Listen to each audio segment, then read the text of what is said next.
बिस्मिल्लाहिर्रहमानिर्रहीम। अस्सलाम वालेकुम स्टूडेंट्स। आज हम अपना कल वाले सेशन को आगे बढ़ाएंगे।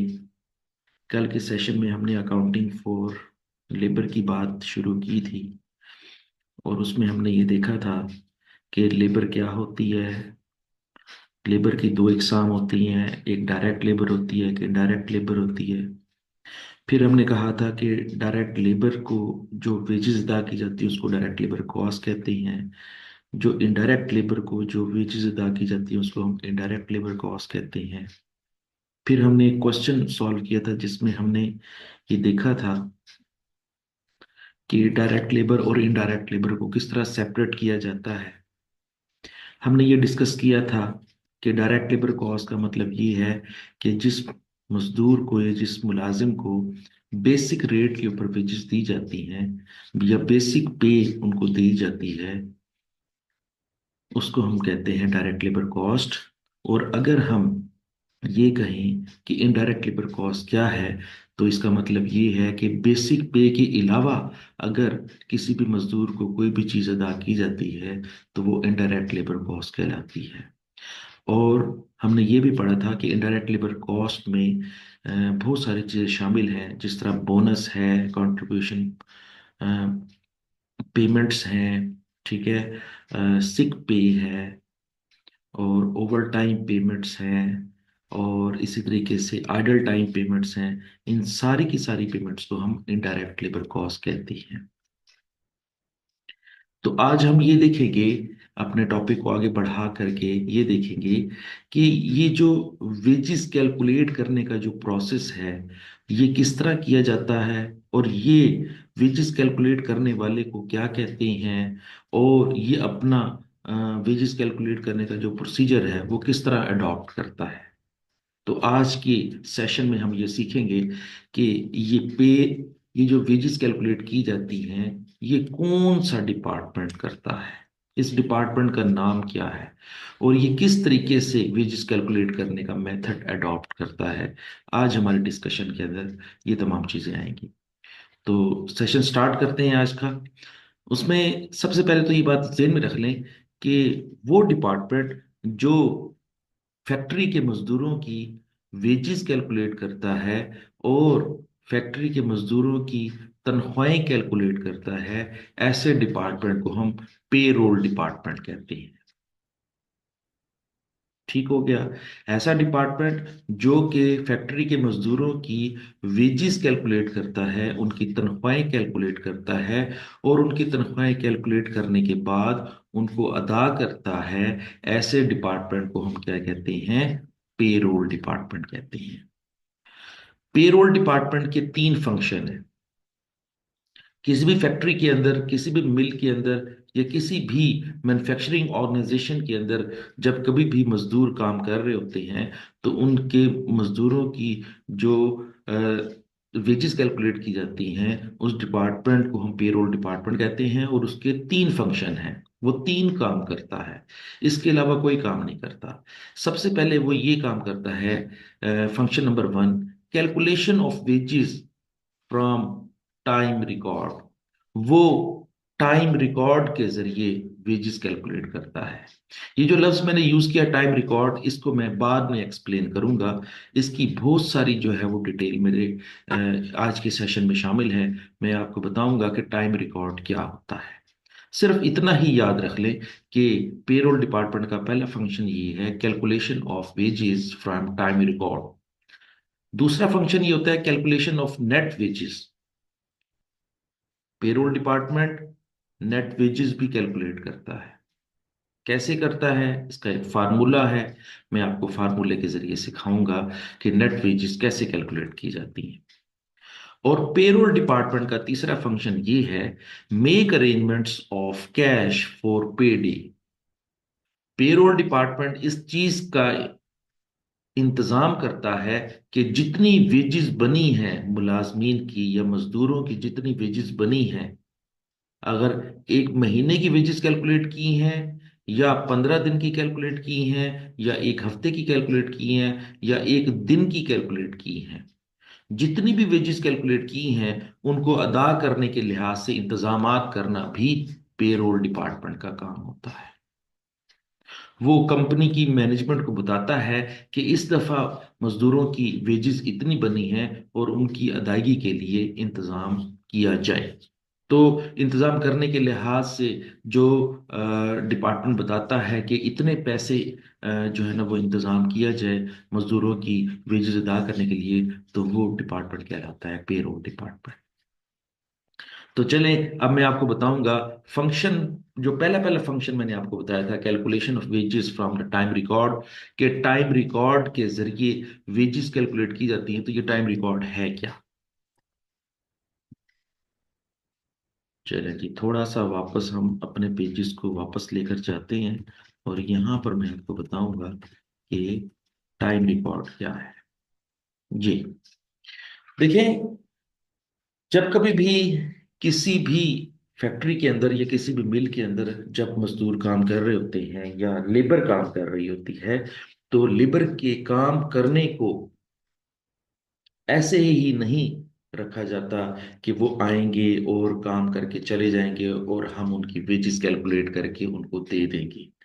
इस तरह का कोई तरीकेकार नहीं है, बल्कि ये तरीकेकार है कि कंपनी या फैक्ट्री या मिल अपने मुलाजमीन के आने और जाने के टाइम को रिकॉर्ड करती है।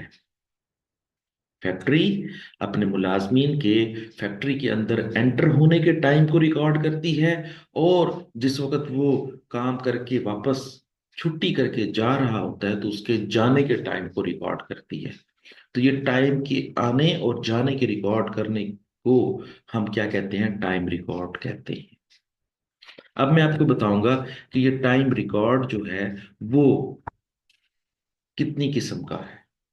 ये तीन किस्म का टाइम रिकॉर्ड है, ठीक है? या तीन तरीकों से टाइम या उसका काम रिकॉर्ड किया जाता है। नंबर वन, किस तरीके से टाइम रिकॉर्ड किया जाता है? टाइम शीट के जरिए टाइम रिकॉर्ड किया जाता है। नंबर टू, टाइम कार्ड्स के जरिए टाइम रिकॉर्ड किया जाता है। और नंबर थ्री, जॉब शीट के जरिए उसके काम को रिकॉर्ड किया जाता है कि उसने कितना काम किया है। तो जो पहली दो बातें की गई हैं, टाइम शीट और टाइम कार्ड, उसको हम पहले डिस्कस कर लेते हैं, फिर उसके बाद हम जॉब शीट की तरफ जाएंगे। देखिए, वो कहता है कि जी टाइम रिकॉर्ड, जिस तरह मैंने पहले बताया कि मुलाजिम जिस वक्त जितने बज के जितने मिनट पे एंटर होगा फैक्ट्री के अंदर, उसको नोट कर लिया जाएगा। और जिस वक्त वो छुट्टी करके जा रहा होगा, उसके जाने के टाइम को इतने बजकर इतने मिनट पर वो वापस गेट से वापस निकला, उसको रिकॉर्ड कर लिया जाएगा।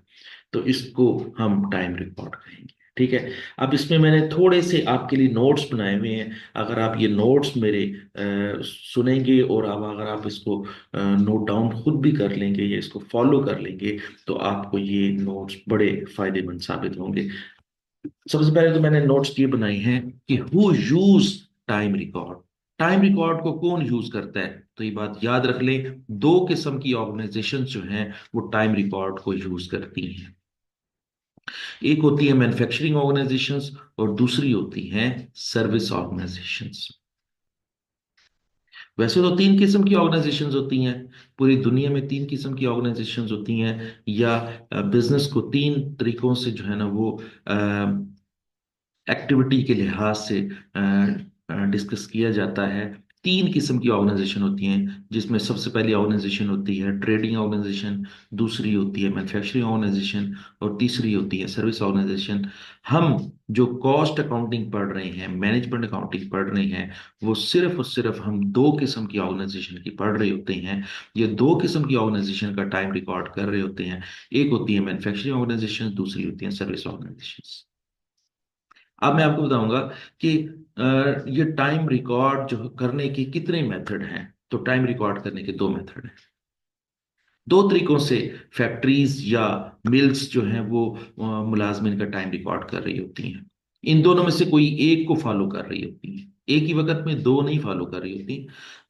दो मेथड्स हैं, कोई भी फैक्ट्री कोई भी मेथड यूज कर सकती है। सबसे पहला मेथड ये है, attendance eight arrival and departure of worker.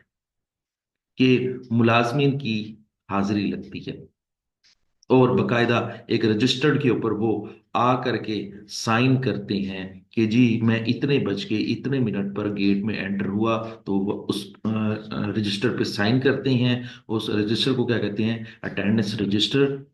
ये तो है अटेंडेंस रजिस्टर। दूसरी किस्म का जो मेथड है जिसमें टाइम रिकॉर्ड किया जाता है वो मॉडर्न मेथड है, या ऐसे समझ लें कि ऐसी कंपनीज जो कि टेक्नोलॉजी को फॉलो करती हैं, टेक्नोलॉजी के जरिए अपने मुलाजमीन की हाजिरी लगाती हैं, तो ऐसी कंपनीज जो हैं वो रजिस्टर्स या अटेंडेंस रजिस्टर यूज नहीं करती, वो मैनुअल रजिस्टर यूज नहीं करती, वो बल्कि टेक्नोलॉजी का सहारा लेती हैं। और टेक्नोलॉजी के जरिए किस तरह सहारा लेंगी कि वो एक प्लास्टिक स्वाइप कार्ड्स बनवाएंगी हर मुलाजिम के।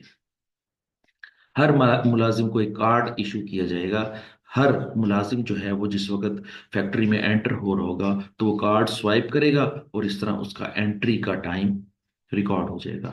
और जब वापस जा रहा होगा तो दोबारा कार्ड स्वाइप करेगा तो उसके जाने का टाइम भी रिकॉर्ड हो जाएगा। तो ये प्लास्टिक स्वाइप कार्ड जो है वो कनेक्टेड होते हैं मेन ऑफिस के साथ, फैक्ट्री के मेन ऑफिस के साथ कनेक्टेड होते हैं, और वो ये नोट किया जा रहा होता है मेन सर्वर के साथ, बल्कि कनेक्टेड होते हैं और ये नोट किया जा रहा होता है कि मुलाजिम ने कितने बजकर कितने मिनट पर एंट्री दी और कितने बजकर कितने मिनट पर एग्जिट हुआ, और इस दौरान उसने कितने घंटे काम किया और उसने कितना टाइम जो है वो फैक्ट्री के अंदर गुजारा।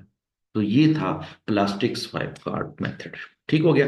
तो अगर हम इसको सम अप करें तो दो मेथड हैं। एक है मैनुअल मेथड जिसके जरिए रजिस्टर हाजिरी के ऊपर जो है वो उसका टाइम नोट किया जाता है, और एक मॉडर्न मेथड है जिसको हम कहते हैं प्लास्टिक स्वाइप कार्ड मेथड। ठीक हो गया। अब मैं आपको बताऊंगा कि ये टाइम को रिकॉर्ड करने का मकसद क्या है। वैसे तो बेसिकली टाइम को रिकॉर्ड करने का मकसद यही है कि मुलाजमीन की तनख्वाहें कैलकुलेट की जाए, लेकिन टाइम रिकॉर्ड को कैलकुलेट करने का एक और भी मकसद है, और ये है कि हमने ये भी कैलकुलेट करना है कि हमने कितने मुलाजमीन से कितने घंटे के लिए किस जॉब के लिए काम करवाया, किस जॉब के लिए काम करवाया। ठीक है। मसलन कोई एक कस्टमर आता है, वो कहता है कि जी मुझे इतने यूनिट प्रोड्यूस करके दे दें, तो हम ये नोट करेंगे कि उस कस्टमर की जॉब को मुकम्मल करने के लिहाज से कितने घंटे मुलाजमीन ने दिए। तो इसका मतलब ये हुआ कि एक खास जॉब के लिए भी टाइम रिकॉर्ड किया जाता है और मुलाजमीन तनख्वाहें कैलकुलेट करने के लिए भी टाइम रिकॉर्ड किया जाता है। तो ये थे दो मकासद जिनकी बुनियाद पर हम टाइम रिकॉर्ड करते हैं। हम आगे चलते हैं। हमने कहा कि ऐसी भी ऑर्गेनाइजेशंस हैं जो कि टाइम तो रिकॉर्ड नहीं करती, बल्कि एक्टिविटी का टाइम रिकॉर्ड करती हैं कि वो कितने मिनटों में कोई एक काम मुकम्मल हुआ, कितने मिनटों में कोई एक टास्क मुकम्मल हुआ।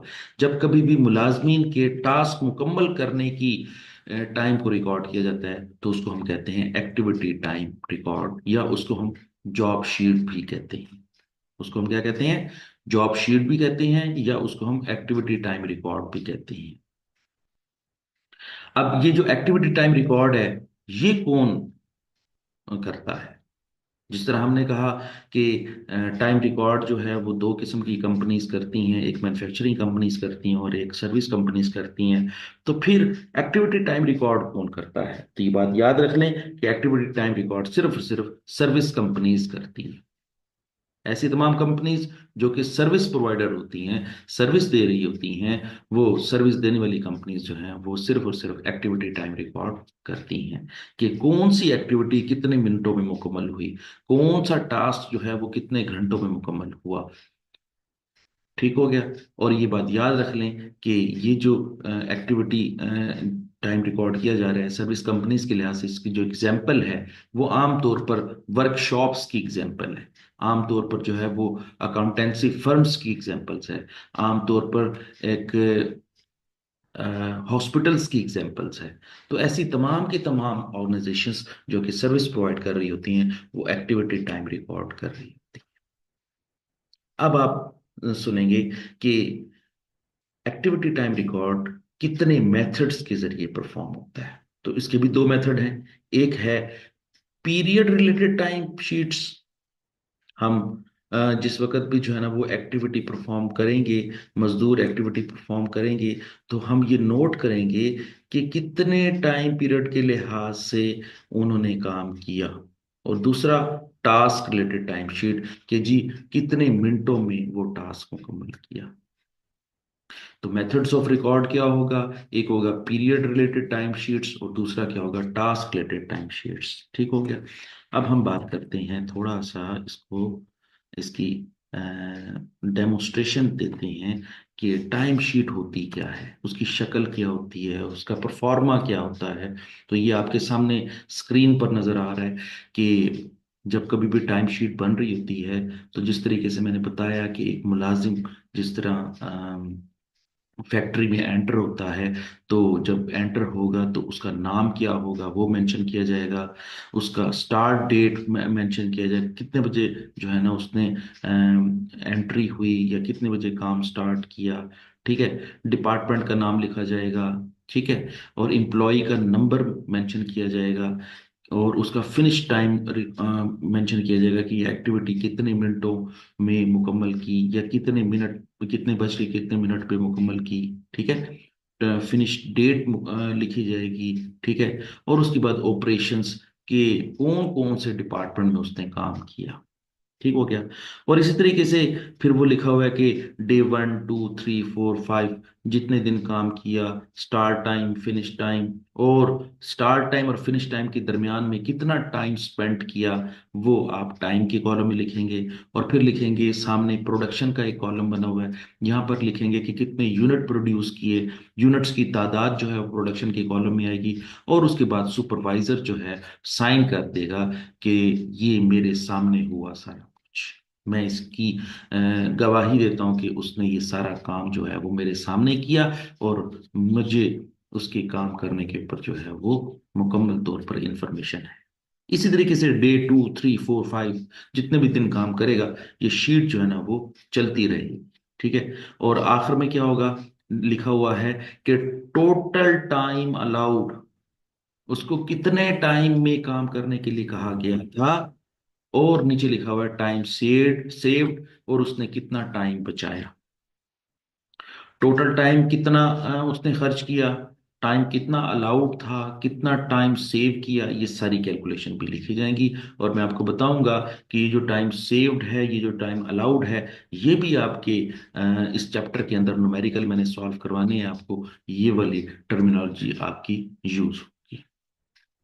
और फिर आखिर में लिखा हुआ है टाइम वेजेस, और उसके बाद बोनस, और उसके बाद टोटल वेजेस। ये सारी की सारी कैलकुलेशन जो है वो हम सीखेंगे आगे एक फार्मूले के जरिए। ठीक हो गया।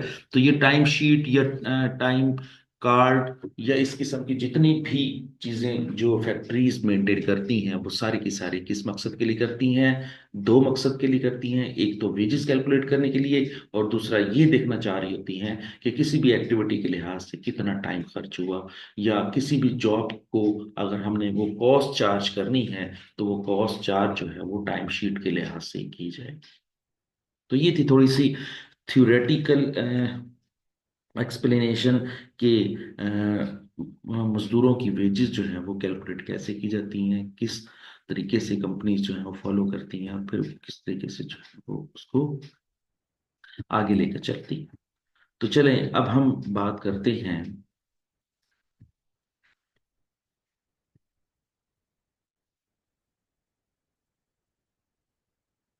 रेम्यूनरेशन मेथड पे बात करें।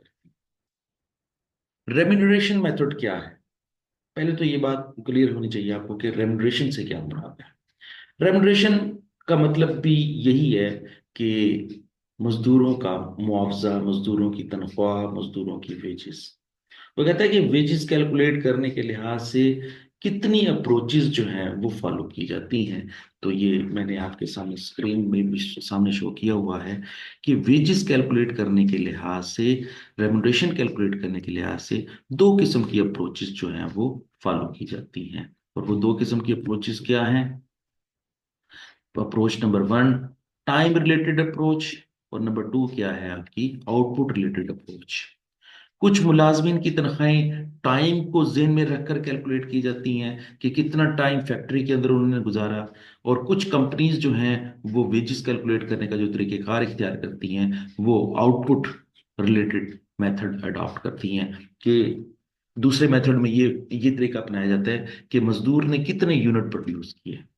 तो इसका मतलब ये हुआ कि कुछ लोग जो है वो टाइम के लिहाज से वेजेस कैलकुलेट करते हैं और कुछ लोग प्रोडक्शन के लिहाज से वेजेस कैलकुलेट करते हैं। Production means output, production means कि कितनी आउटपुट जो है वो पैदा की है मजदूर ने। जितनी आउटपुट पैदा करेगा उतनी तनख्वाह ले जाएगा। कम आउटपुट पैदा करेगा कम तनख्वाह होगी। ज्यादा आउटपुट पैदा करेगा ज्यादा तनख्वाह होगी। लेकिन टाइम रिलेटेड के लिहाज से क्या होगा कि जितना टाइम गुजारा है उतनी वेजेस उसकी बन जाएंगी। कम टाइम गुजारा है कम वेजेस बनेगी, ज्यादा टाइम गुजारा है ज्यादा वेजेस बनेंगी। तो अब हम देख लेते हैं कि टाइम रिलेटेड और आउटपुट रिलेटेड जो है वो किस किस तरीके से आगे एक्टिव होगा और किस तरह जो है ना वो काम करेगा। चलें जी।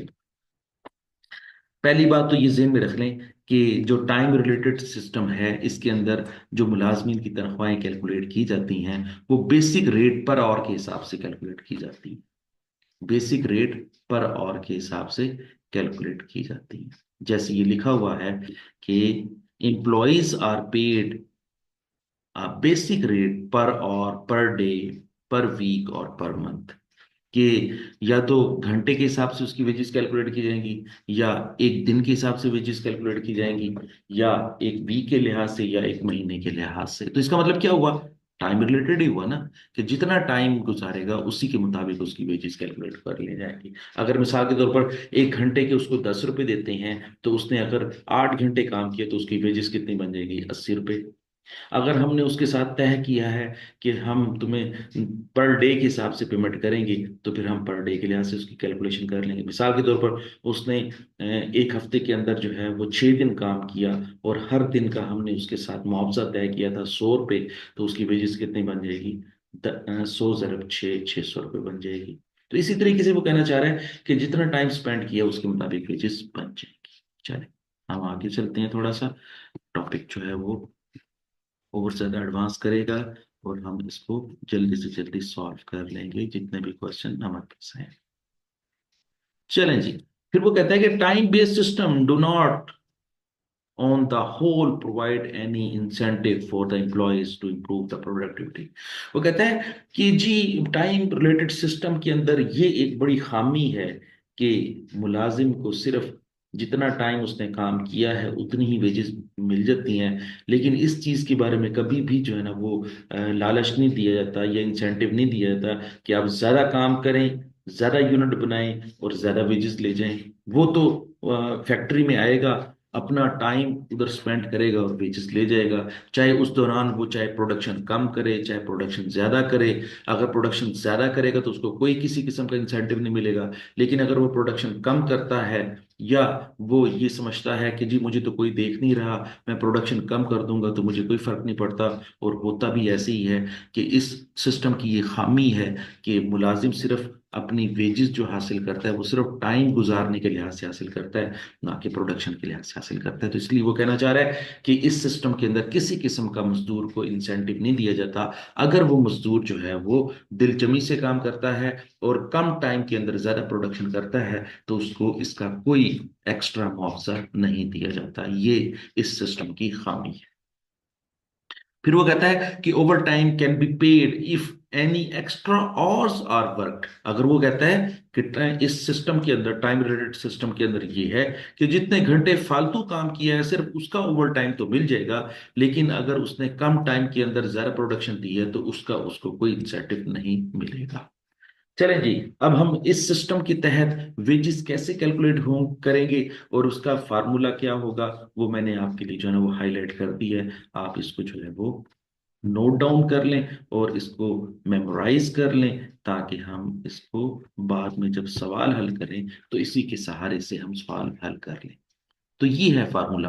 टोटल वेजेस कैलकुलेट करने का फार्मूला क्या है, एक मजदूर की टोटल वेजेस कैलकुलेट करने का फार्मूला है total wages is equal to total hours worked, कितने घंटे काम किया, उसने टोटल कितने घंटे काम किया, उसको मल्टीप्लाई करेंगे बेसिक रेट पर बेसिक पे रेट पर आवर के हिसाब से। बेसिक पे, बेसिक रेट ऑफ पे पर आवर के हिसाब से 1 घंटे का क्या क्या रेट लगाएंगे, उसको मल्टीप्लाई कर देंगे टोटल घंटों के साथ।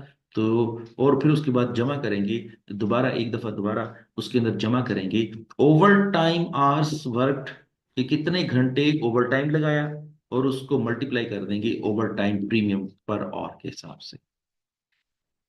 ये वाला फार्मूला आपने याद रखना है। दोबारा एक दफा नोट डाउन कर लें कि टोटल वेजेस जो है वो दो चीजों का मजमुआ है। एक है आपकी बेसिक पे, और दूसरा क्या है, आपकी ओवर टाइम प्रीमियम। बेसिक पे कैसे कैलकुलेट की जाएगी, जितने टोटल घंटे काम किया है उसको मल्टीप्लाई कर देंगे 1 घंटे के रेट के साथ। और फिर मल्टीप्लाई करने के बाद यहीं पे ही फार्मूला खत्म नहीं हो जाता, बल्कि फार्मूला के अंदर मजीद एक चीज जमा होगी, और वो क्या होगी, ओवर टाइम पेमेंट। और ओवर टाइम पेमेंट कैसे कैलकुलेट करी जाती है, जितने घंटे ओवर टाइम लगाया है उसको मल्टीप्लाई कर देंगे ओवर टाइम प्रीमियम के साथ, तो वो मल्टीप्लाई करने के बाद जमा हो जाएगा, और आपस में इन दोनों को जमा कर देंगे तो आंसर आ जाएगा टोटल वेजेस। ये है मजदूर की टोटल वेजेस कैलकुलेट करने का तरीकेकार। अगर फैक्ट्री ने टाइम रिलेटेड अप्रोच अपनाई हुई है, टाइम के हिसाब से जो है ना वेजेस कैलकुलेट करनी है, तो फिर ये फार्मूला लगेगा। तो चलें, एक क्वेश्चन है इसी इसी के लिहाज से, वो मैं आपके सामने रखता हूं ताकि आपको इस फार्मूले को हल करना भी आ जाए और एक क्वेश्चन भी आपका सॉल्व हो जाए। तो टेस्ट योर अंडरस्टैंडिंग 2 खोलें। आपके पास भी बुक होगी, आप टेस्ट योर अंडरस्टैंडिंग 2 ओपन करें।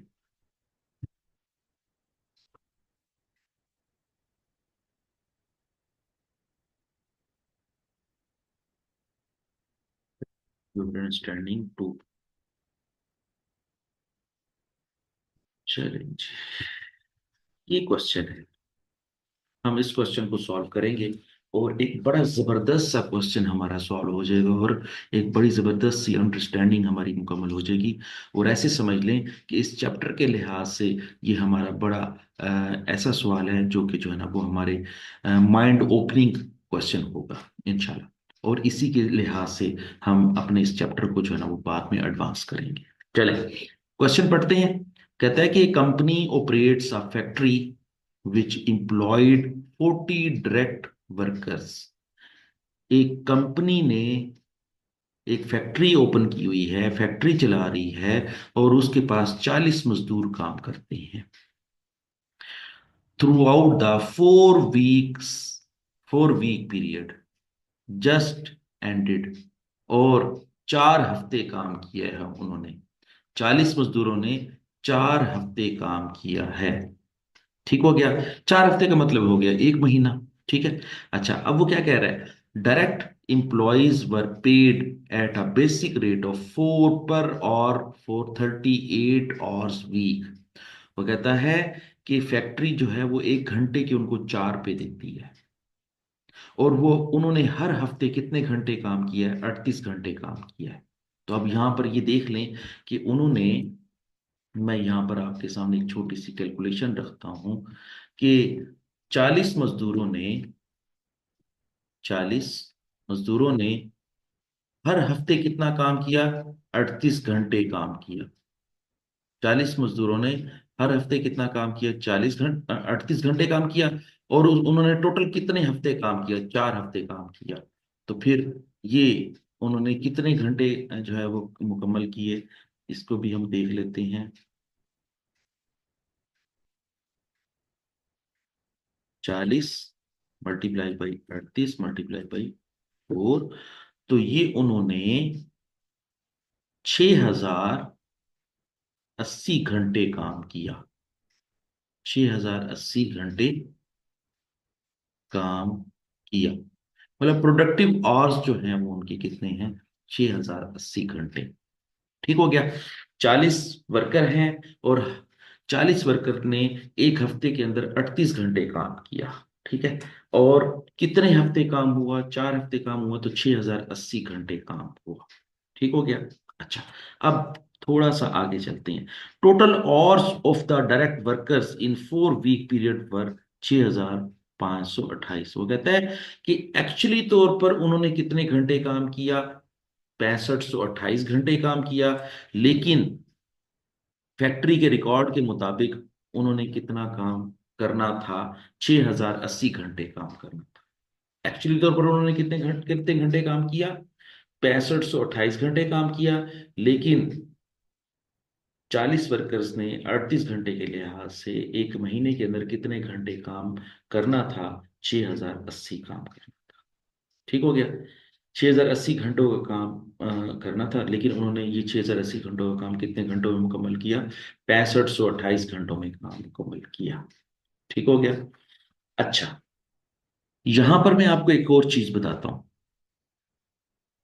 यहां पर मैं आपको बताऊंगा ओवर टाइम की कैलकुलेशन भी यहीं पर सिखा देता हूं।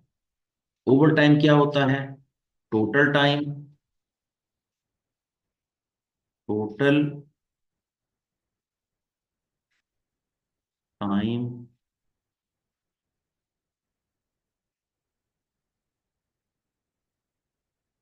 Minus time allowed. Time allowed. Time allow तो किया था उन्होंने 6080 घंटे, लेकिन मजदूरों ने काम कितना किया? 6528 घंटे काम किया। और करना कितने घंटों में चाहिए था? 6080 घंटों में काम मुकम्मल करना चाहिए था। तो उन्होंने कितने घंटे फालतू काम किया? उन्होंने 448 घंटे जो है वो ओवर टाइम काम किया। ठीक है। तो ओवर टाइम क्या हो जाएगा? ये मैंने लिखा हुआ है यहाँ पे कि ओवर टाइम कितना काम किया उन्होंने? 448 घंटे ओवर टाइम काम किया। ठीक हो गया। तो हम क्या करेंगे? हम उनको जब वेजेस अदा करेंगे तो 448 घंटों की एक्स्ट्रा वेजेस भी अदा करेंगे, जिसको हम ओवर टाइम वेजेस कहते हैं। और हमारे पास फार्मूला भी है। हमने फार्मूला भी थोड़ी देर पहले नोट डाउन किया, जहां पर हमने लिखा था कि total wages is equal to basic wages plus overtime wages, दोनों को जमा कर देंगे तो वो क्या बन जाएगी? टोटल वेजेस बन जाएगी। ठीक हो गया। तो चलें, हम अब ये कैलकुलेशन, सबसे पहली पहली कैलकुलेशन जो है ना वो यहीं से ही स्टार्ट करते हैं।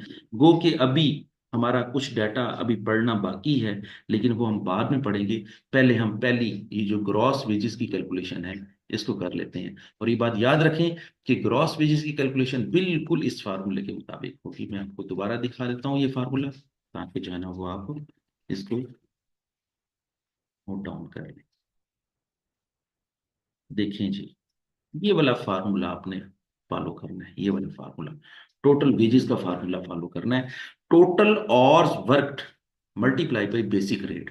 अब टोटल और वर्क कितने हैं? 6528 घंटे उन्होंने काम किया है। तो फिर 6528 घंटे उन्होंने काम किया है, और एक घंटे की वेजेस कितनी है? 4 रुपए। तो अब हम कैलकुलेशन कैसे करेंगे? मैं वापस जा रहा हूँ। ये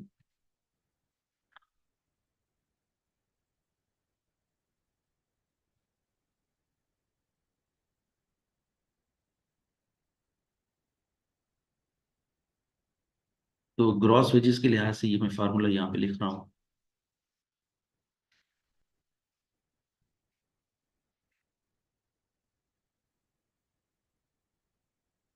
मैं लफ्ज लिखूंगा ग्रॉस वेजेस में, मैं सिर्फ GW लिख देता हूँ।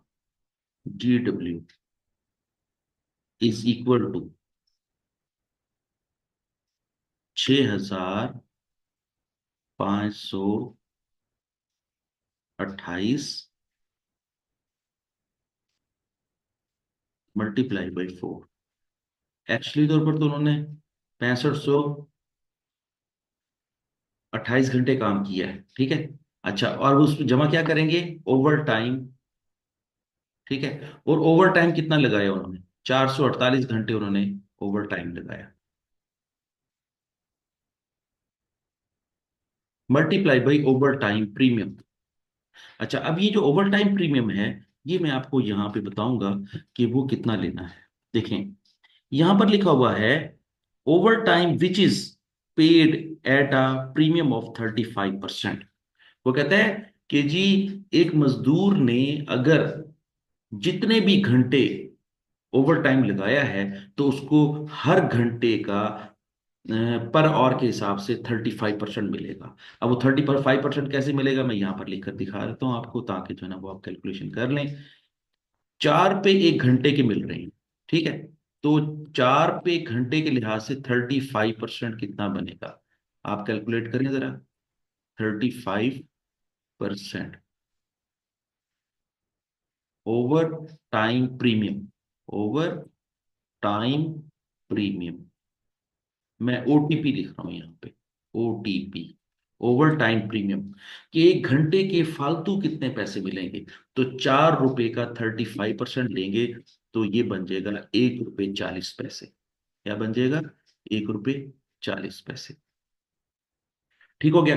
तो अब हम क्या करेंगे, 448 को मल्टीप्लाई कर देंगे 1 रुपये 40 पैसे से, तो ये हो जाएगा आपका टोटल वेजेस को कैलकुलेट करने के लिहाज से हमारा फार्मूला पूरा हो जाएगा। मैं इसको कैलकुलेशन की तरफ लेके जाता हूँ। देखें जी, वो कहते हैं 6,528 ज़रब 4, ये हो जाएगा 26,112।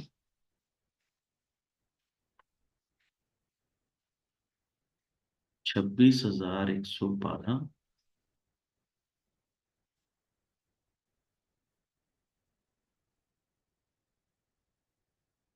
ये इसकी वर्किंग मुकम्मल हो गई।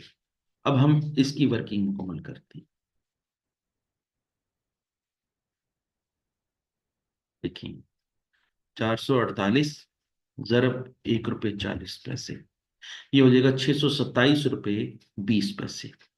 क्या करेंगे, जमा 627 रुपये 20 पैसे।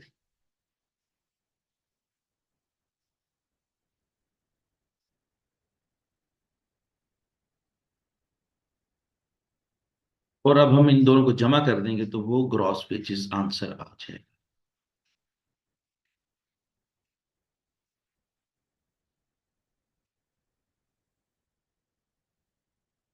26,112, 26,739 रुपये 20 पैसे, ये ग्रॉस वेजेस का आंसर आ गया।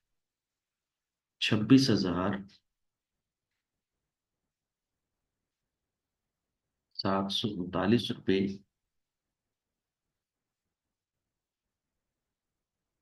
20 पैसे, ये हमारा ग्रॉस वेजेस का आंसर आ गया। अच्छा, यहां पर मैं आपको ये भी बता दूं कि 26,739 रुपये 20 पैसे का मतलब ये है कि 40 मजदूरों की 4 हफ्ते की जो वेजेस हैं वो बनती हैं 26,739 रुपये 20 पैसे। अब आपने ये बात जो है ना वो नोट डाउन करनी है कि उन्होंने 6528 घंटे काम किया, लेकिन एक्चुअली तौर पर वो काम कितने घंटे करना चाहिए था, 6,080 घंटों में काम मुकम्मल करना चाहिए था, लेकिन उन्होंने ज्यादा घंटे काम किया। जब उन्होंने ज्यादा घंटे काम किया तो ज्यादा घंटे, कितने घंटे काम किया, 6,528 माइनस 6,080 घंटे, उन्होंने 448 घंटे जो है वो ओवर टाइम लगाया। ये मैंने आपको यहाँ पर कैलकुलेट करके बताया है कि 448 घंटे उन्होंने फालतू काम किया। हमने क्या करना है, जितने घंटे उन्होंने काम किया है 6,528 घंटे, उन घंटों को तो हमने 4 पे के हिसाब से उनको पेमेंट कर देनी है। लेकिन जो घंटे उन्होंने फालतू लगाए हैं, 448 घंटे फालतू लगाए हैं, उन 448 घंटों को हमने ओवर टाइम प्रीमियम से मल्टीप्लाई कर देनी है। और ओवर टाइम प्रीमियम क्या होगा, 4 रुपए का 35%, और 4 रुपए का 35% कितना हो जाएगा, 1 रुपये 40 पैसे। हमने हर घंटे फालतू घंटा काम करने के ऊपर उनको 1 रुपये 40 पैसे फालतू पैसे देने हैं। और उसको कैलकुलेट करने के बाद हमने बेसिक रेट में उसको जमा कर देना है। बेसिक रेट कितना कैलकुलेट हुआ था, 26,112 रुपये। ओवर टाइम जब कैलकुलेट करेंगे तो वो बनेगा 627 रुपये 20 पैसे। इस तरह हमारा टोटल जो वेजेस बनेगी या ग्रॉस वेजेस बनेगी वो कितनी बनेगी, 26,739 रुपये 20 पैसे। चलें जी, तो पहली जो आपकी टैब थी, मैं यहां पर नोट डाउन कर देता हूं। पहली टैब का आंसर क्या होगा आपका, 26,739 739 रुपये 20 पैसे। ये पहले टैब का आंसर है। यहां तक अगर किसी स्टूडेंट को कोई इशू है तो वो मुझसे डिस्कस कर सकता है। ठीक हो गया। अब हम बात करते हैं नंबर 2 कैलकुलेशन की, और नंबर 2 कैलकुलेशन के बारे में वो क्या कह रहा है कि डिडक्शंस को कैलकुलेट करें। डिडक्शंस। अब सुन लें कि डिडक्शंस क्या होती हैं। कल के लेक्चर में या कल के सेशन में हमने ये डिस्कस किया था कि बेनिफिट कंट्रीब्यूशन का एक लफ्ज आया था। बेनिफिट कंट्रीब्यूशन से क्या मुराद लिया था कि मुलाजमीन की फलाह बहबूद के लिए जब कभी भी कंपनी या फैक्ट्री अपनी जेब से कोई भी पैसे अदा करती है मुलाजमीन के बच्चों की पढ़ाई के लिए, उनकी शादी के लिए, उनके वालिदैन की तजीज़ व तकफीन के लिए, जो भी कोई पैसे अपनी जेब से अदा करती है उसको हम बेनिफिट कंट्रीब्यूशन कहते हैं। अब सुन लें कि इतने ही पैसे मुलाजिम को भी अदा करने पड़ते हैं, तो फिर वो पैसे दोनों मिला के, मुलाजमिन की तरफ से भी पैसे और कंपनी की तरफ से भी पैसे मिला के एक अकाउंट में रख दिए जाते हैं। और जब कभी भी किसी भी बच्चे की जो है ना वो तालीम के लिहाज से कोई पैसे अदा करने होते हैं, या उनके बच्चों की शादियों के लिए पैसे अदा करने होते हैं, या उनके वालिदैन की डेथ की सूरत में तजीज़ व तकफीन के लिए जो पैसे अदा करने होते हैं, वो वहीं से निकाल कर दे दी जाती हैं। तो अब चूंकि जो है ना वो मजदूर भी जब अपनी जेब से जो है ना वो पैसे अदा किया जाएगा, तो वो जो पैसे अदा करता है उसको आप क्या कहते हैं, डिडक्शंस कहते हैं। उसको क्या कहते हैं, डिडक्शंस कहते हैं। तो हमने क्या करना होता है, हमने सिंपल इस क्वेश्चन में क्या करना होता है, वो लिखा हुआ है क्वेश्चन के अंदर ही लिखा हुआ है। मैं यहां पर पढ़ के सुनाता हूं। Employees deductions total 30% of gross wages.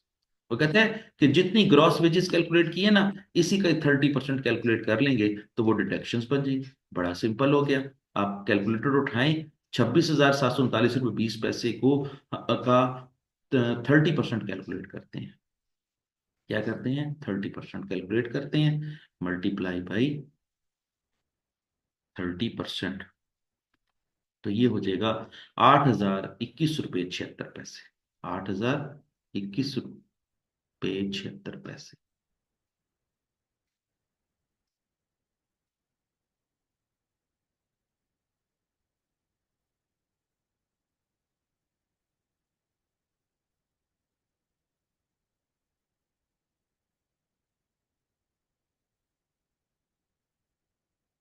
मैं ये वर्किंग यहां पर करके दिखा रहा हूं। 26,739.2 मल्टीप्लाई बाई 30 डिवाइडेड बाई 100। बस इतना ही करना है आपने। और इस तरह ये 8,021 रुपये 76 पैसे आ जाएगा। ठीक हो गया। दो कैलकुलेशंस हो गई। अब हम तीसरी कैलकुलेशन करते हैं। तीसरी कैलकुलेशन इससे भी ज्यादा आसान है। क्या करना है, नेट वेजेस कैलकुलेट करनी है। और नेट वेजेस कैसे कैलकुलेट करते हैं, जो हमने 26,739 रुपये 20 पैसे लिखा हुआ है, इसमें से 8,021 रुपये 76 पैसे माइनस कर देंगे, तो जो बाकी अमाउंट बचेगी वो क्या बचेगी, नेट वेजेस बनेगी। ठीक है। तो नेट वेजेस को कैलकुलेटर पे कर लेते हैं हम।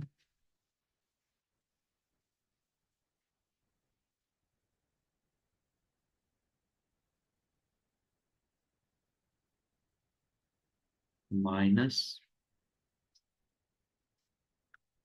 26,739 रुपये 20 पैसे।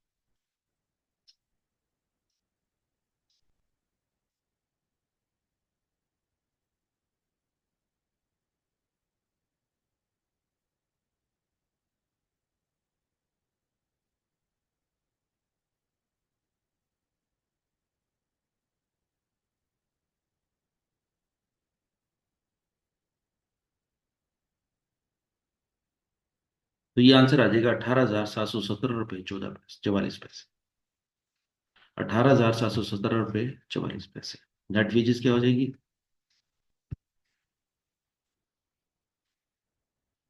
18,717 रुपए 44 पैसे।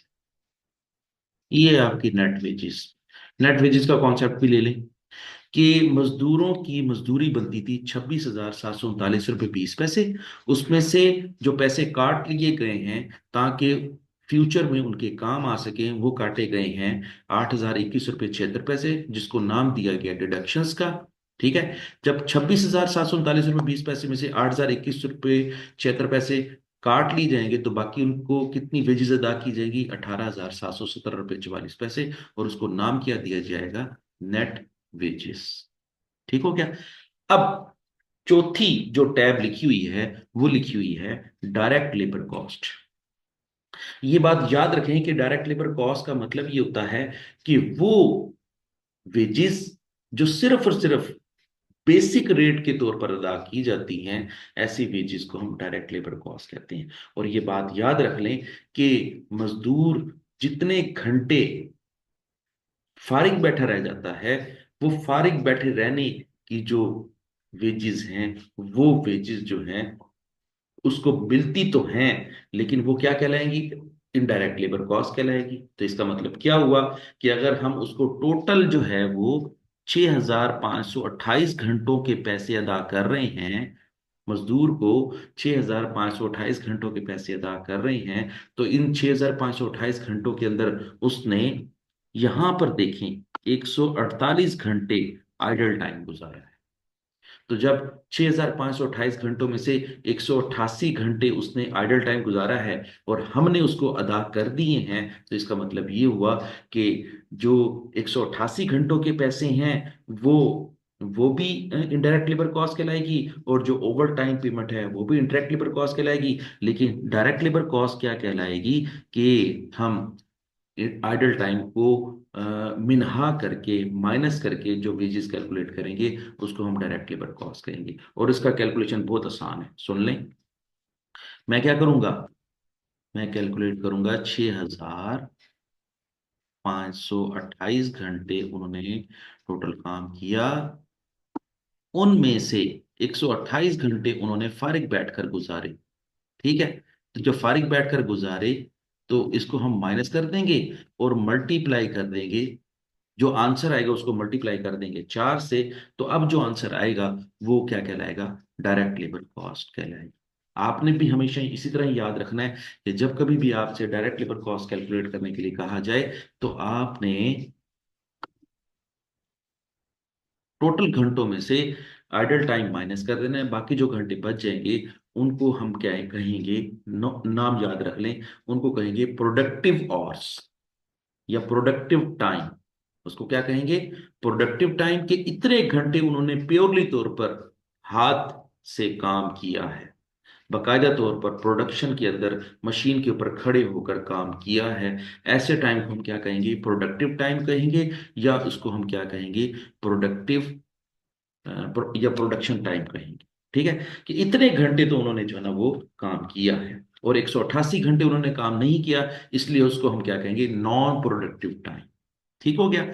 तो अब हम 6,528 में से 188 घंटे माइनस करते हैं, और माइनस करने के बाद जितने घंटे बच जाएंगे उसको मल्टीप्लाई कर देते हैं 4 रुपए से। तो अब ये क्या बन जाएगी? Direct labour cost. और मैं कैलकुलेटर से इसको कैलकुलेट भी कर देता हूँ। 6,528 -188 घंटे, ये हो गया 6340 घंटे प्रोडक्टिव टाइम में, और इसको मल्टीप्लाई कर देंगे 4 पे से, तो 25,360 रुपए क्या आ जाएगी? आपकी डायरेक्ट लेबर कॉस्ट आ जाएगी 25,360।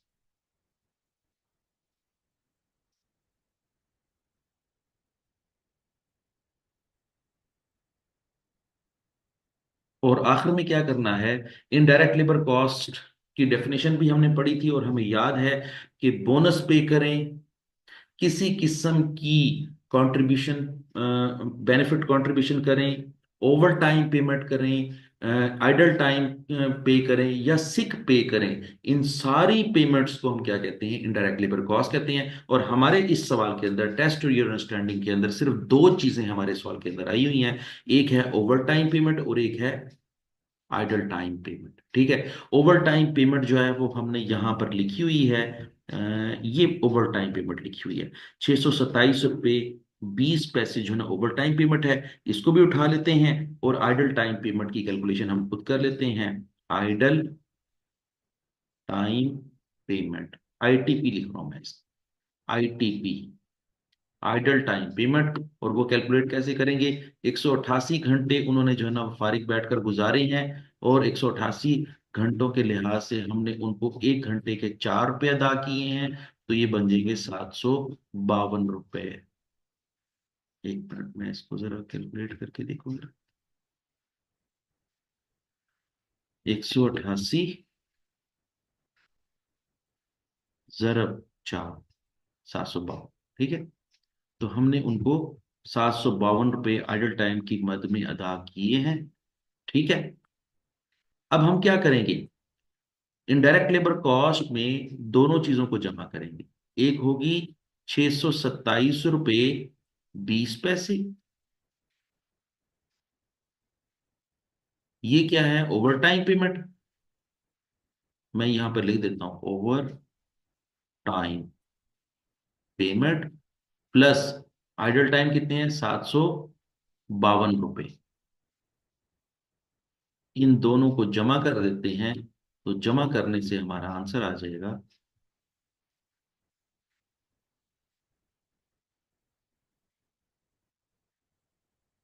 627 रुपये 20 पैसे। आंसर आ जाएगा 1379 रुपये 20 पैसे। 1379 रुपये 20 पैसे हमारा आ जाएगा इनडायरेक्ट लेबर कॉस्ट। 1379 रुपये 20 पैसे।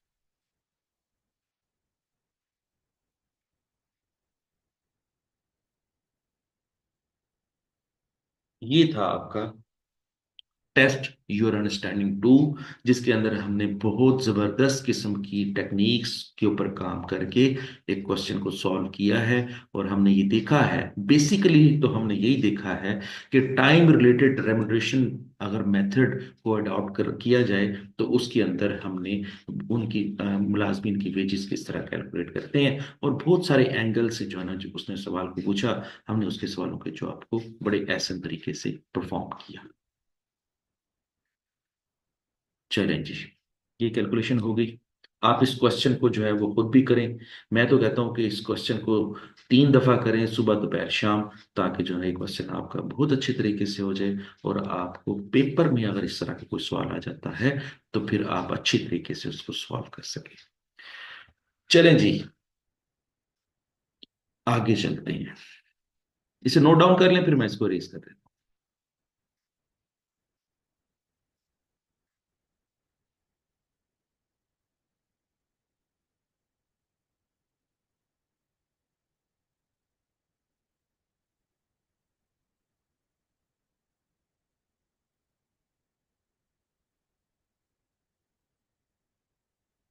अब हम बात करेंगे कि आउटपुट रिलेटेड सिस्टम क्या होता है।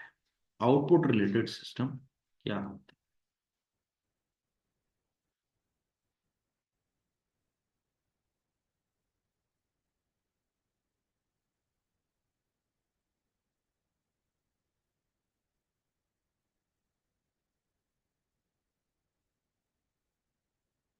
जी, तो मैंने जिस तरह बताया था आपको कि आउटपुट रिलेटेड सिस्टम से मुराद ये है कि सिंपल, जितने यूनिट मजदूर ने पैदा किए हैं उसको पर यूनिट के हिसाब से वेजेस अदा करो।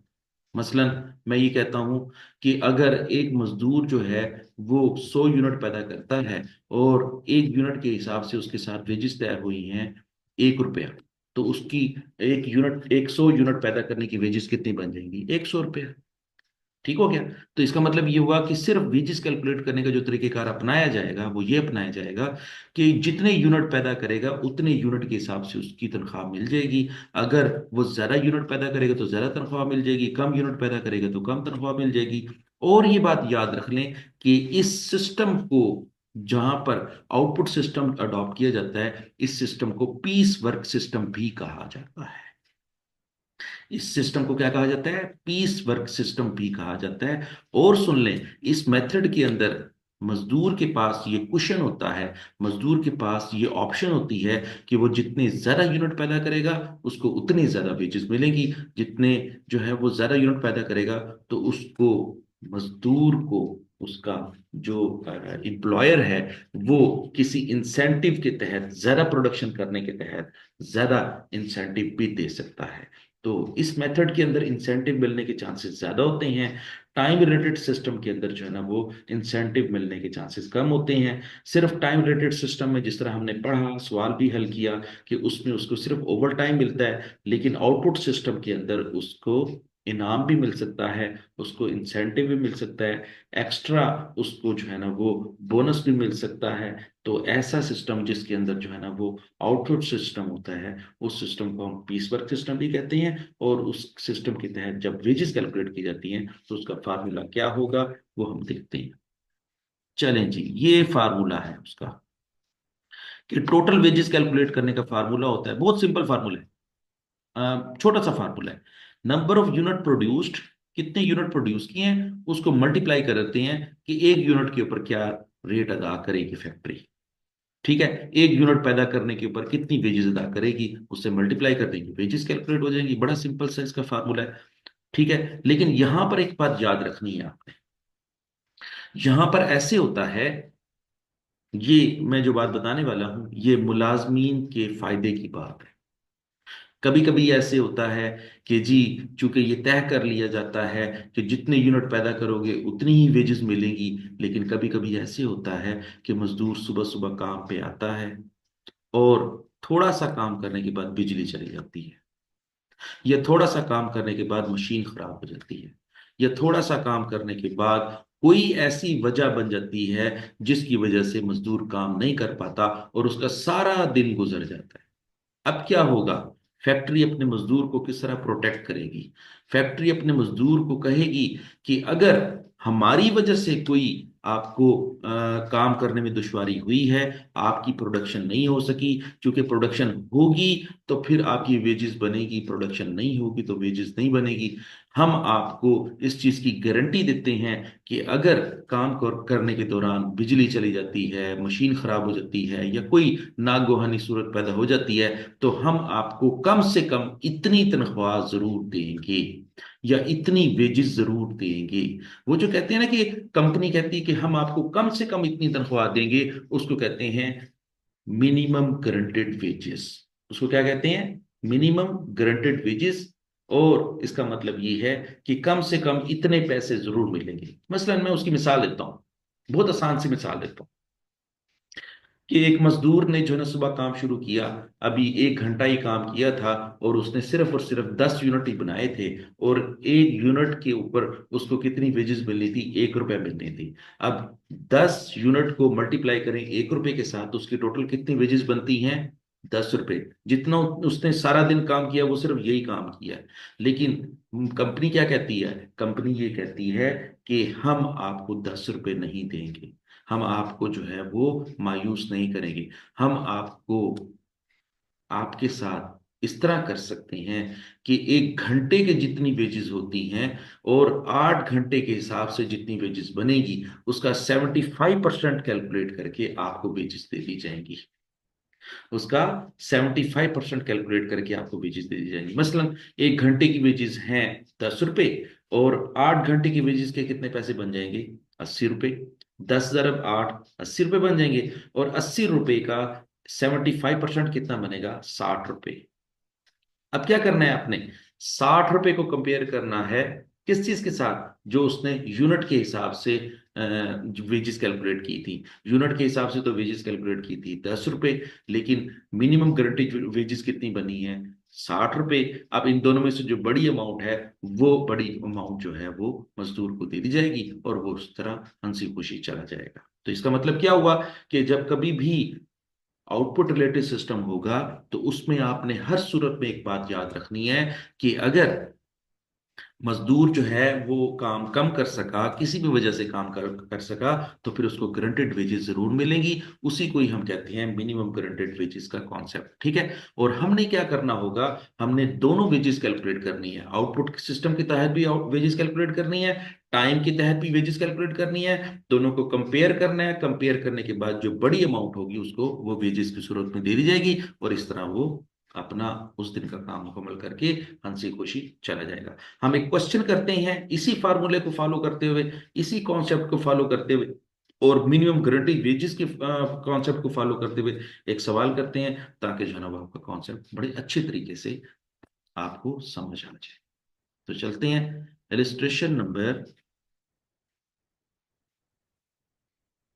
3 पे चलते हैं। अच्छा, ये वाला जो है ना इलिस्ट्रेशन नंबर 3 क्वेश्चन, ये अक्सर पेपर में भी रिपीट हुआ है, अक्सर यही वाला सवाल रिपीट हुआ है एज इट इज। तो मुझे उम्मीद है कि आप मेरे साथ मिलके इस क्वेश्चन को बड़े अच्छे तरीके से करेंगे, और आपका ये वाला टॉपिक जो है वो आपकी नजरों के सामने से अच्छा सा सॉल्व हो जाएगा।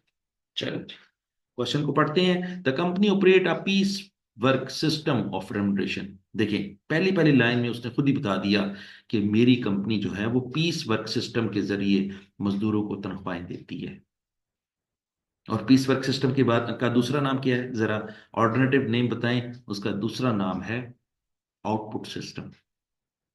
But also guarantee its employees 75% of the time based rate of pay, which is based on 19 per hour for an 8 hours working day।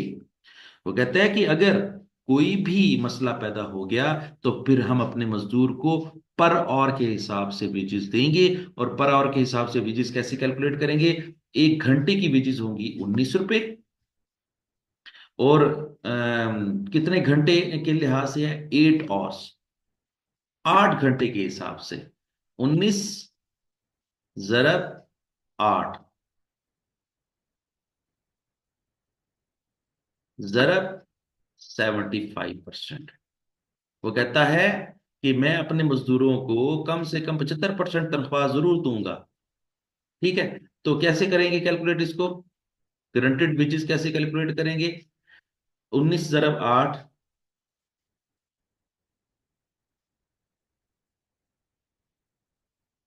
19 ज़रब 8, 152, 152 का 75% कैलकुलेट करेंगे, और वो बनेगा 114 रुपये। वो कहता है कि हम आपको कम से कम 114 रुपये जरूर देंगे, 114 रुपये जरूर देंगे, और इसको क्या कहेंगे, गारंटेड वेजेस, गारंटेड वेजेस। कम से कम इतनी वेजेस जरूर देंगे हम आपको।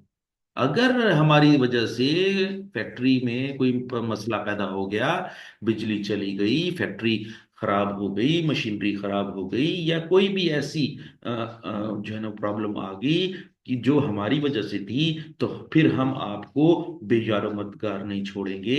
हम आपको कम से कम घंटों के हिसाब से, एक घंटे के 19 रुपए बनते हैं, 8 घंटों के हिसाब से उसका 75% कैलकुलेट करके आपको जरूर देंगे। 100% तो नहीं दे सकते, लेकिन 75% जरूर देंगे। ये जो 75% की जो शिक लगाई है उसने, उसी को कहते हैं गारंटेड वेजेस। और वो कहता है कि आपको हम कम से कम 114 रुपये जरूर देंगे। अब आपने क्या करना है, बहुत आसान हो गया अब आपका सवाल। अब आपने क्या करना है, कैलकुलेट करना है, each unit should take 3 minutes to produce standard time. वो कहता है कि एक यूनिट जो है ना वो पैदा करने के लिहाज से कितना टाइम खर्च होना चाहिए, 3 मिनट खर्च होने चाहिए। अगर आपने कोई प्रोडक्शन करनी है तो 3 मिनट में एक यूनिट प्रोड्यूस कर लें, और हम आपको वेजेस भी इसी हिसाब से अदा करेंगे। एक यूनिट को प्रोड्यूस करने के लिहाज से 3 मिनट लगते हैं। तो आगे जरा पढ़ते हैं, जरा क्या लिखा हुआ है, employees paid based on the number of the hours their output should be have taken the time standard hours. वो कहता है कि वेजेस भी हम इसी हिसाब से ही कैलकुलेट करेंगे, कि वो जितना टाइम ले लेगा उसके मुताबिक हम वेजेस कैलकुलेट करेंगे। Piece work is paid at the rate of 18 per standard our. वो कहता है कि पीस वर्क सिस्टम के तहत हम वेजेस कैसे कैलकुलेट करेंगे, एक घंटे के 18 रुपए कैलकुलेट करेंगे। आप अच्छा, आप 1 घंटे के 18 रुपए कैलकुलेट करेंगे, तो हमें ये तो पता होना चाहिए ना कि उसने कितने घंटे काम किए हैं। तो यहां पर नीचे लिखा हुआ है, if an employee produce 200 units, कि एक एम्प्लॉय ने 200 यूनिट बनाए हैं इन 8 आवर्स, 8 घंटों में उसने 200 यूनिट बनाई। अब जरा देखें, वो कहता है, बड़ा इंटरेस्टिंग पॉइंट लिखा हुआ है, उसने 8 घंटों के अंदर 200 यूनिट बनाए हैं। तो इसका मतलब ये हुआ कि उसने एक्चुअल कितना टाइम स्पेंड किया, एक्चुअल टाइम,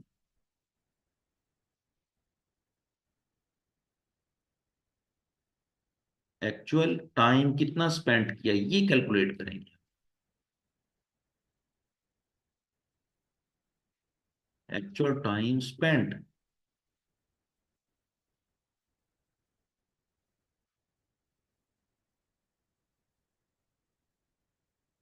200 यूनिट जरब 3। ये मैंने जरब 3 क्यों किया है? 200 यूनिट बनाए होंगे और 3 मिनट में एक यूनिट बनता है, तो उसने कितने मिनट काम किया? उसने 600 मिनट काम किया, 600 मिनट काम किया।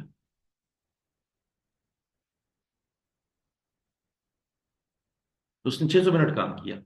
अगर मैं कहूं आपको कि 600 मिनट के घंटों में कन्वर्ट करें इसको, या 600 मिनट के कितने घंटे बनते हैं, तो आपने सिंपली क्या करना है, जब इसको ऑर्स में कंप्लीट करेंगे या ऑर्स में कन्वर्ट करेंगे, तो फिर ये बन जाएंगे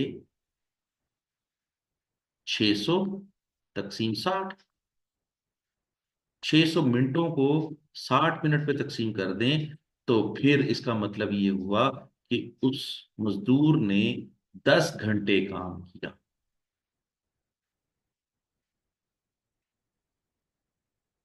उस मजदूर ने कितने घंटे काम किया? 10 घंटे काम किया।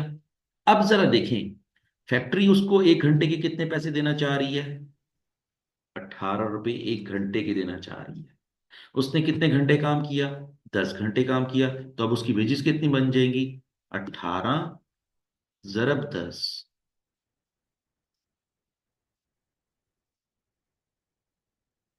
तो ये बन जाएंगी 180 रुपए वेजेस बन जाएंगी। उसकी वेजेस क्या बनेगी? 180 रुपए।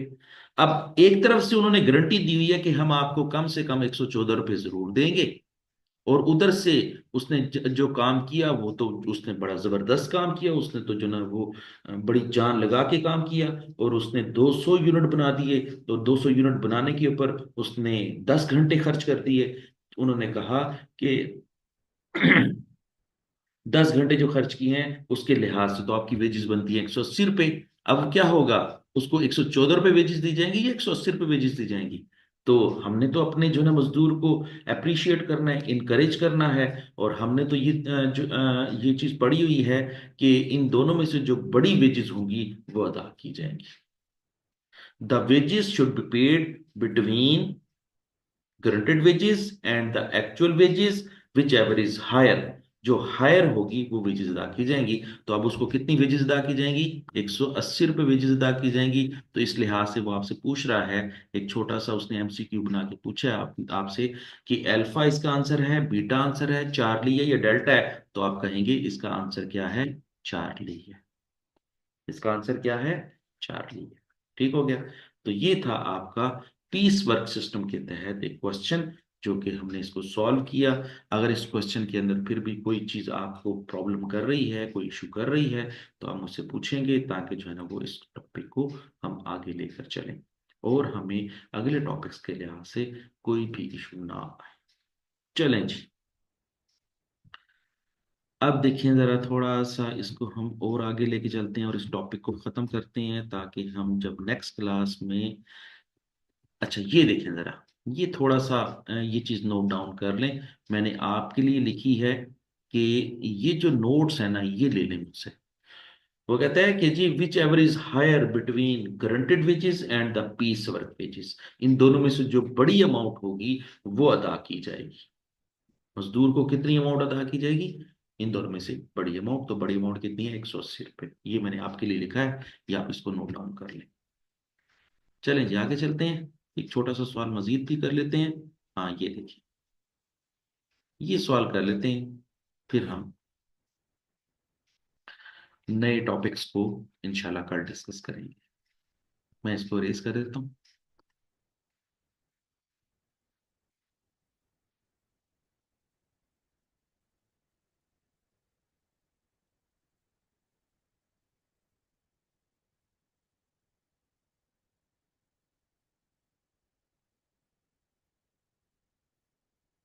चलिए।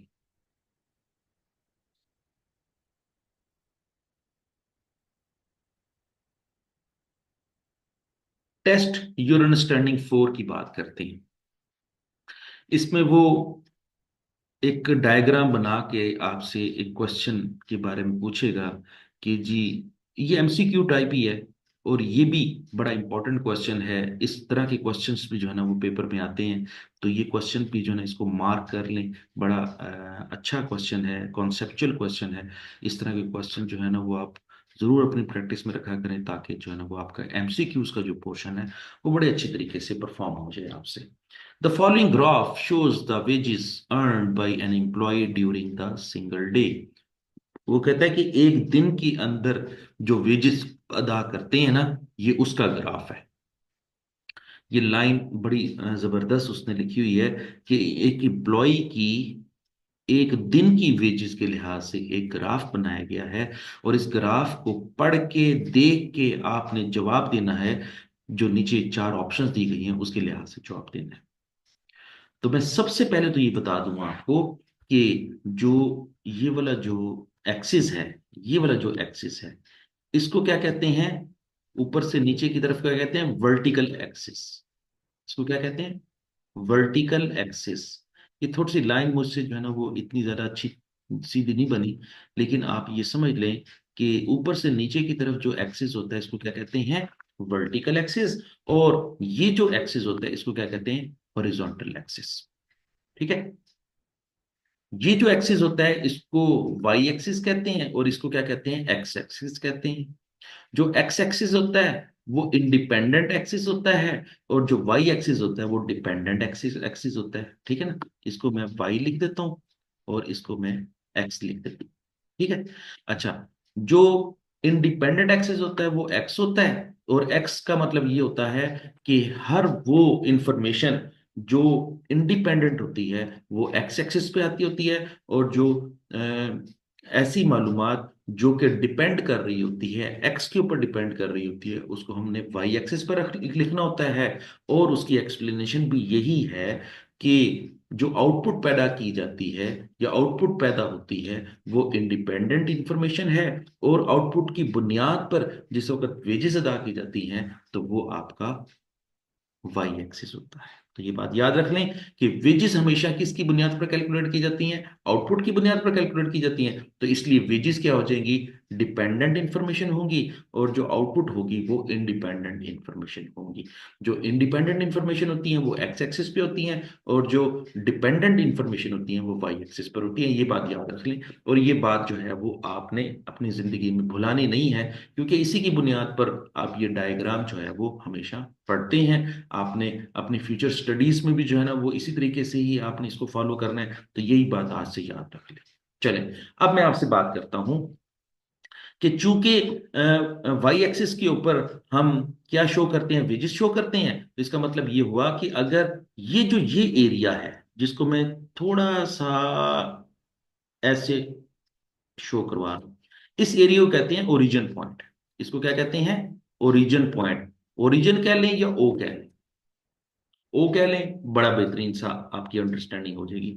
ओरिजिन पॉइंट का मतलब ये है कि अगर ओरिजिन पॉइंट से इस तरफ मूव करें, नीचे से ऊपर की तरफ मूव मूव करें, तो इसका मतलब है कि वेजेस बढ़ रही हैं। जब नीचे से 0 पॉइंट से लेके ऊपर की तरफ मूव करते हैं तो इसका मतलब वेजेस बढ़ रही हैं। और अगर मैं ये कहूं आपको कि 0 पॉइंट से दाएं की जानिब मूव कर रहे हैं तो इसका मतलब आउटपुट भी बढ़ रही है। इसका मतलब क्या है? आउटपुट भी बढ़ रही है। अब एक बात याद रखें आप, कि आप ये देख रहे हैं कि आपकी वेजेस जो है ना वो यहां से बढ़ती बढ़ती बढ़ती बढ़ती बढ़ती यहां पे रुकी हुई है, और यहां पे रुकी हुई है, और ये बिल्कुल सीधी लाइन जा रही है। और ये सीधी लाइन कहां तक जा रही है? यहां तक जा रही है। तो इसका मतलब क्या हुआ? एक मजदूर की एक दिन की जो वेजेस हैं वो यहां से लेके यहां तक जो है वो रुकी हुई हैं। ये जो रुकी वेजेस हैं और बिल्कुल सीधी लाइन है, ये शो करती है कि ये गारंटेड वेजेस है। ये क्या है? गारंटेड वेजेस हैं।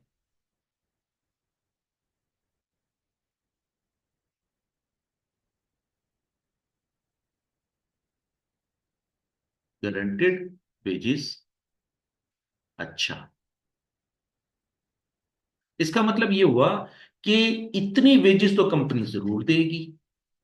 जिस तरीके से हमने पिछले क्वेश्चन में पढ़ा था कि 75% तक वेजेस जो है वो हर सूरत में फैक्ट्री अदा करेगी। चाहे प्रोडक्शन कम भी हुई है, फिर भी 75% वेजेस जरूर मिलेंगे, क्योंकि हमने उसको उसकी हौसला अफजाई करनी है। कहीं वो प्रोडक्शन ना होने की वजह से कहीं भाग ना जाए, तो हमने उसको जो है ना अपने पास रिटेन करना है। रिटेन करने के लिए हम थोड़ा सा नुकसान बर्दाश्त कर लेते हैं। चाहे काम उसने कम पैसों का किया है, लेकिन हम उसको थोड़ी सी वेजेस ज्यादा दे करके गारंटी दे रहे हैं कि इतनी वेजेस तुम्हें कम से कम जरूर देंगे। तो ये जो लाइन शो कर रही है, मैं दोबारा इसको हाईलाइट करता हूं, ये लाइन यहां से लेके यहां तक जो शो कर रही है, इसको हम क्या कहेंगे? गारंटेड वेजेस कहेंगे। और फिर उसके बाद ये जो लाइन है, ये यहीं पर रुकी नहीं है, बल्कि ये आगे गई है, लेकिन ऊपर की तरफ मूव किया है इसने। इसने ऊपर की तरफ मूव मूव किया है। और ऊपर की तरफ मूव करने के लिहाज से इसकी जो एंगल बन रही है वो स्टीपर एंगल बन रही है। स्टीपर। नीचे से ऊपर की तरफ जब कोई चीज मूव करती है तो उसको हम स्टीपर एंगल कहते हैं। इसका मतलब ये हुआ कि इसकी वेजेस जो है वो नीचे से ऊपर की तरफ बढ़ रही हैं। नीचे से ऊपर की तरफ बढ़ रही हैं, तो इसको हम क्या कहेंगे? Piece work wages. इन वेजेस को क्या कहेंगे? Piece work wages. अच्छा, इन वेजेस को क्या कहेंगे? Granted wages. कि जी हमने सिर्फ गारंटी दे दी है, प्रोडक्शन हो या ना हो इतनी वेजेस मिलेंगी। लेकिन ये जो यहां से लेके यहां तक वेजेस हैं, ये उसके काम की वजह से उसको मिली हैं। तो इसका मतलब ये हुआ कि दो किस्म की वेजेस मिल रही हैं उसको। एक गारंटेड वेजेस मिल रही हैं, और एक उसको पीस वर्क के लिहाज से वेजेस मिल रही हैं। तो ये दो किस्म की वेजेस मिल रही है। मैं यहां पे लिख देता हूं, पीस वर्क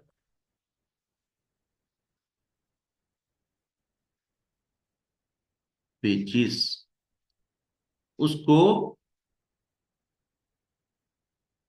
गारंटी भी दी जा रही है, और जितना वो काम करेगा वो भी उसको वेजेस दे दी जाएंगी। दोनों वेजेस मिलाकर दी गई हैं। तो इन दोनों वेजेस के लिहाज से अब आप देखें कि कौन सी ऑप्शन क्लिक करती है। डिफरेंशियल पीस वर्क जो पहली ऑप्शन है, इस लफ्ज का मतलब जो है ना, मैंने आने वाले सेशन में आपको बताना है। सिर्फ ये जेन में रख लें कि हमारी ऑप्शन ए नहीं है। क्योंकि अगर हम इस पूरे के पूरे लफ्जों को ऐड अप कर दें, पूरे के पूरे लफ्जों को ऐड अप कर दें, तो क्या बनेगा? Guaranteed wages plus piece work wages. तो इसके लिहाज से जो हमारी ऑप्शन डी है, वो बिल्कुल पूरी उतरती है। Piece work with guaranteed wages per daily wages, ये हमारी एग्जैक्ट ऑप्शन है। ऑप्शन डी, ऑप्शन डेल्टा जो है वो इसको लॉक कर दें। ये बिल्कुल, ये जो डायग्राम है, ये डायग्राम बिल्कुल डेल्टा के लिहाज से बिल्कुल पूरा उतरता है। लिहाजा आप इसको लॉक कर, ठीक है। ना ये अल्फा है, ना बीटा है, ना ये चार्ली है। ठीक है, ये क्या है? डेल्टा है। चलें, आप इसको रीड आउट करें और इसको जो है ना वो समझने की कोशिश करें, और मुझे फिर बताएं, आप अपनी फीडबैक दें, ताकि मुझे पता चले कि आपको कितनी बात समझ आ गई है और इसमें कितनी मजीद बात बताने वाली है, ताकि मैं आपको मजीद गाइड कर सकूं। मुझे उम्मीद है कि आपको ये बात समझ आ गई होगी, लेकिन मैं फिर भी अपनी तरफ से ऑफर कर रहा हूँ कि आप मुझसे क्वेश्चन करेंगे। चलें जी, आज का सेशन इतना ही है। Thank you very much. कल इंशाल्लाह दोबारा मिलते हैं एक इसी चैप्टर के नए टॉपिक के साथ। टिल देन, अल्लाह हाफिज।